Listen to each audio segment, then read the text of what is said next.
In my first Stormcast armored Megaboss build, I tried to tastefully balance the Iron Jaws and Stormcast aesthetic, so that he looked like a Megaboss who was wearing Stormcast armor as trophies, but not necessarily functional armor itself. For these Storm bosses, I left all of that tastefulness behind.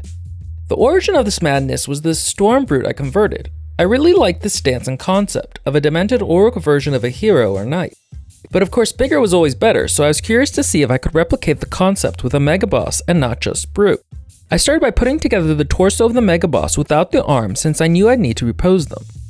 I also snipped down the chest plate to separate it from the pauldrons, and sheared off the Iron Jaw.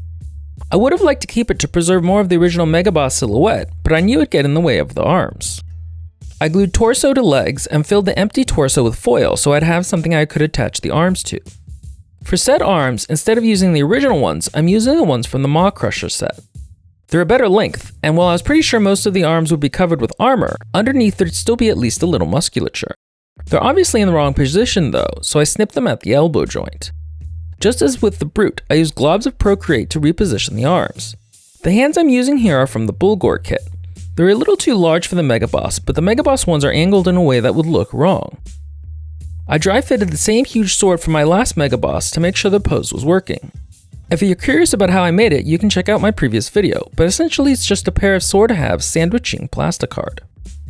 I started armoring the arms of my Megaboss with the pauldrons from the new Stormstrike armor as an elbow guard. I followed it up with a pair of pauldrons, so I essentially had a row of them where each was larger than the last. Above the pauldron I placed the severely snipped down chest plate to a Stormcast Dracoth, because none of the existent Stormcast pauldrons were big enough. While I could have casted and grown in size any Stormcast armor I wanted to, in general I tried to avoid two as much as possible. Like I mentioned in my previous video, enlarging Stormcast armor would mess with the Megaboss's sense of scale, and rob him of his sense of size in comparison to Stormcast. The other arm was at an angle that wouldn't easily fit a curved pauldron, so I decided to reuse the shattered shield concept I had on my previous Brute and Gore-Grunta. I glued a broken shield to the shoulder, then added spikes harvested from an Ogre gut plate. I added armor to the right arm, though with less pauldrons than the left. The Dracoth chest plate I'd added to that side I snipped down extensively to get a less high profile silhouette than it had originally. At this point I kind of had a problem though. I'd added Procreate over the Megaboss's original back and side muscles because it was making his pose look implausible, but I'm not good at sculpting muscle and really hadn't tried that hard. I had an idea of how to hide my crimes though. This is a raggedy Stormcast cloak that I'd originally made to add to my first Megaboss, but had thought was a little extra. But for this Megaboss, which already had a deranged paladin energy going, it was the perfect flare. To tie it a little more into the Iron Jaws aesthetic, and reinforce the looting idea of the build, I added iron teeth harvested from the original Megaboss chest plate as attachment points. I then used Procreate to smooth the cloak transition. My final addition was a larger version of the Stormcast sword. While the original had been well scaled to the size of my last Megaboss, this Megaboss, because of all the armor and cloak, had ended up bulkier, which called for a larger sword. For my second Storm boss, I started by separating the torso like I had for my first boss and filling the back of the chest plate with foil. Unlike my first boss though, I cut into the right side of the chest plate.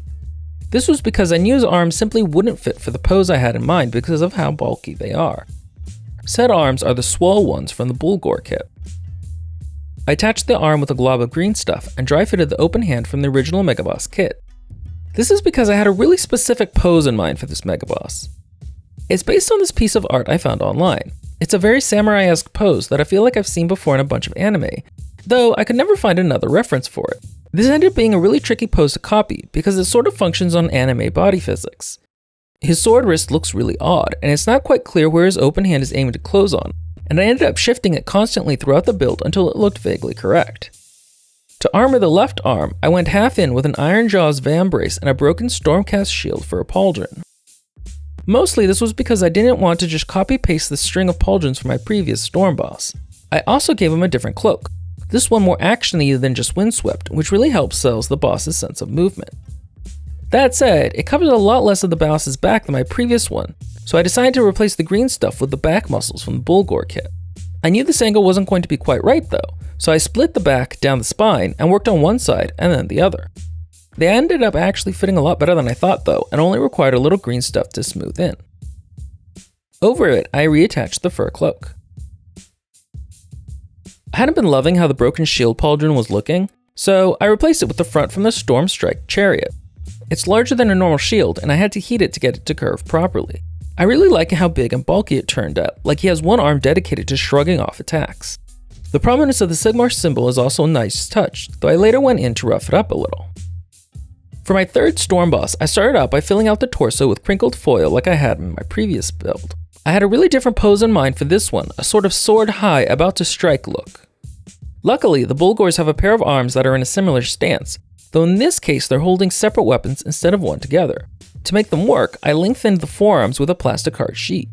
I used globs of Procreate to attach the arms at the shoulder so I had some time to position them correctly.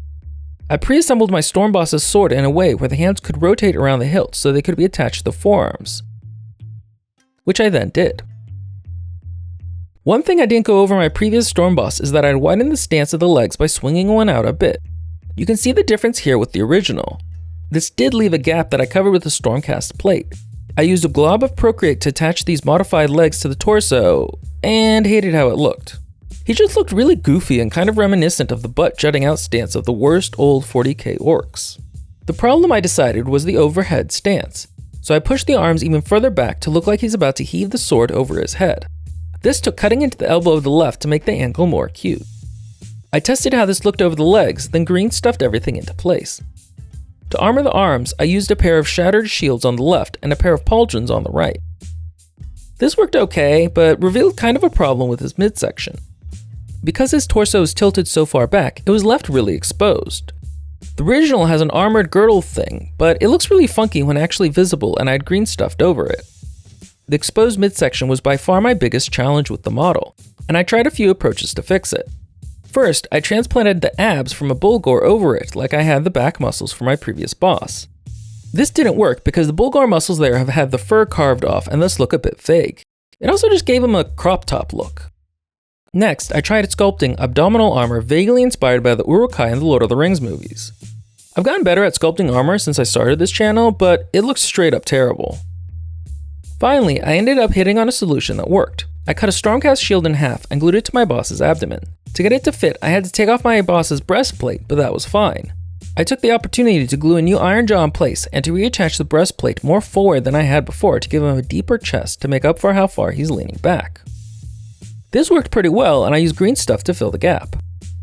His back also turned out to be a bit of an issue. I can't sculpt muscle, and because of how far back the arms are posed, the pauldrons clip into where his arms would usually be. I tried to sculpt new armor and hated it. I took it off and instead carefully cut down a brute back plate until the pauldrons wouldn't clip into it. And with that, my Storm Bosses were ready to slaughter any Stormcast they come across. They were a ton of fun to make, even if they're less grounded than my normal builds. Part of that fun, I think, comes from the freedom of being able to pose their arms however I like, where usually I have to conform more to the original model's limitations. I think for what I was aiming for, they look really good and have some great, dynamic poses. Believe it or not, I actually have more Storm Bosses on the way, so subscribe if you're interested in seeing them when they're done. Until then, hit the like button, check out some of my other conversions, and thanks for watching.